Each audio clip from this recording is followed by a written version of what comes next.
Somewhat dismayed by our lack of horses and finding caramels at the town stable a bit too expensive to afford, Ward tries unsuccessfully to barter with the stable keep. Though Caramel's hands are tied due to tightening finances, he nonetheless suggests an alternative way. Instead of buying horses here, why not go catch and tame some wild horses for ourselves? But as we come across a forest teeming with some wild horses, it seems we aren't the only ones with that idea. So begins Chapters 3-2, Ponies and Thieves. Objective: either escape the map or seize the bandit fort. The bandit Seamus, one of the 18 bounty targets of the guild and boasts an IQ rivaling that of room temperature water, has left his goons here to take some horses for himself, for no other reason other than him apparently just liking horses. We are in a race against Seamus' men to secure as many horses as we can for ourselves. Be warned, the deployment limit on this map is very low, and the map itself is teeming with forests to slow you down. But forest tiles give us a good excuse to bring up another unit that's been available since the main map, Esteban. He is now working as a mercenary after Christine tracked him down, and he is an infantry archer with a unique set of skills.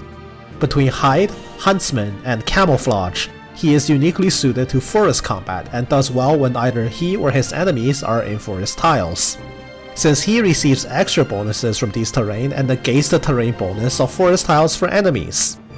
There are a surprisingly high number of maps in Berwick Saga with forests, which gives him a surprising long-term utility as a proficient fighter in these maps, as long as you take the time to train him, which may be a significant investment. To permanently recruit Esteban, he must reach 5 happiness by the start of Chapter 9, making him one of the few units whose permanent recruitment has an earlier deadline than usual, but the payoff may be more worth it than you can imagine.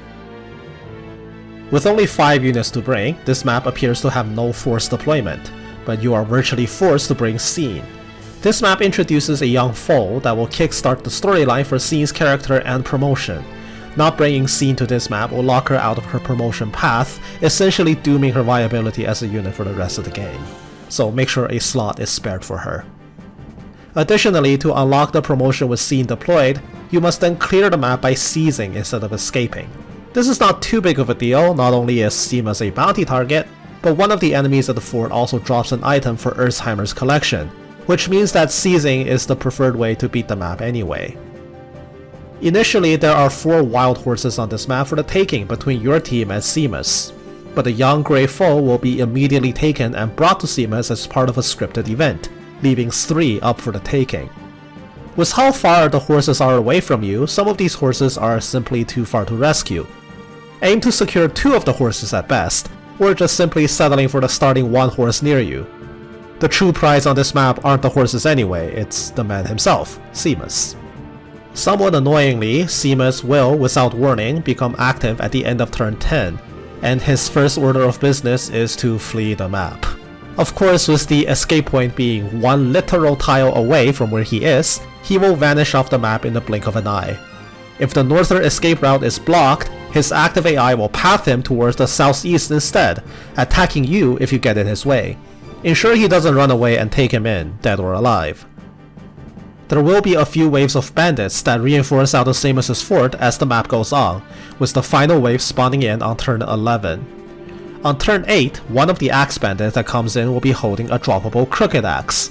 There are actually a total of 3 crooked axe wielding bandits on this map, but this is the only one that is dropped on death.